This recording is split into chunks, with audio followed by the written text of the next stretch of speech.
Assalamualaikum warahmatullahi wabarakatuh. Perkenalkan, nama saya Anggun Putri Zahwa, MPM 231110301171, MK After Berata Air, dari Prodi Pemanfaatan Sumber Daya Perikanan. Nah, di sini saya akan menjawab soal ujian yang Bapak berikan.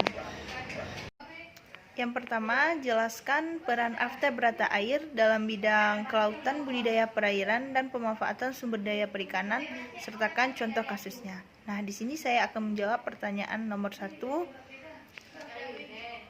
yaitu Berata Air seperti Molucca, Cutacea, dan Plankton memiliki peran penting dalam bidang kelautan, budidaya perairan, dan pemanfaatan sumber daya perikanan. Berikut ini adalah penjelasan mengenai peran mereka beserta contoh kasusnya. 1. Peran dalam ekosistem Berata berfungsi sebagai produsen konsumen dalam rantai makanan. Mereka terjadi sumber makanan penting bagi berbagai spesies ikan, hewan, dan lainnya. Yang kedua, budidaya perairan. Dalam budidaya perairan, banyak spesies Berata yang dibudidayakan karena nilai ekonomis. Contohnya adalah udang Phanaema, Diptopeneus Phanemal, dan kerang hijau yang populer di pasar internasional. Contoh kasus di Indonesia, budidaya udang Phanaema telah menjadi sumber pendapatan penting bagi banyak petani yang menerapkan teknologi budidaya ramah lingkungan untuk meningkatkan hasil yang berkelanjutan. Berata Air memainkan peran krusial dalam ekosistem budidaya dan pemanfaatan sumber daya perikanan, penting untuk mengelola dan melestarikan spesies ini agar ekosistem tetap selamat dan produktif. Nah, yang kedua, di sini saya akan menjelaskan faktor apa yang mendasari pembagian subfilum kelas pada filum Protozoa, Porifera, dan Coleothera, sertakan contoh kasusnya.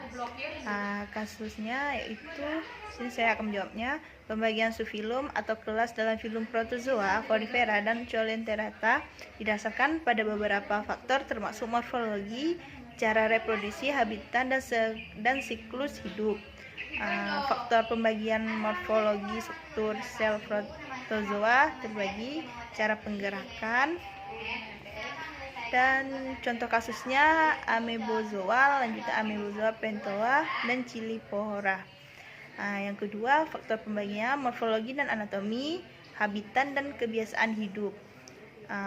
Kasusnya monogonota dan digonota.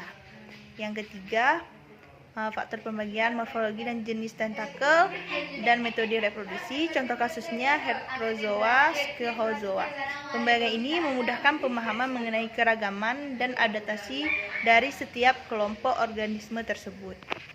Yang ketiga, mekanisme apa yang digunakan oleh filum Porifera untuk beradaptasi dengan perubahan lingkungan. Nah, di sini saya akan menjawabnya.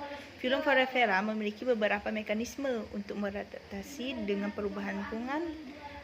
Short proboscis, banyak spesies Porifera dapat memasuki kondisi kemadekan di mana mereka mengurangi metabolisme dan dapat bertahan hidup dalam kondisi ekstrim seperti kekeringan atau suhu yang ekstrim.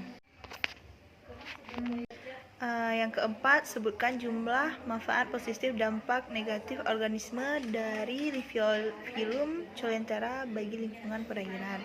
Nah, di sini saya akan menjawabnya. Filum Coleothera yang mencakup hewan seperti ubur-ubur, anemo laut, dan terumbu karang memiliki berbagai manfaat positif dan dampak negatif bagi lingkungan perairan. Manfaatnya keanekaragaman hayati, pengaturan ekosistem, rantai makanan, penyeirangan air, indikator kesehatan lingkungan. Nah, dampak negatifnya invasi spesies, persaingan sumber daya, keterlibatan dalam penyakit. Yang keempat, perubahan lingkungan secara keseluruhan. Meskipun Coleothera memiliki banyak manfaat bagi lingkungan perairan, dampak negatifnya juga perlu dikelola untuk menjaga keasliannya. Hanya ini yang dapat saya sampaikan. Lebih dan kurang saya mohon maaf. Wabillahi taufiq wal hidayah. Wassalamualaikum warahmatullahi wabarakatuh.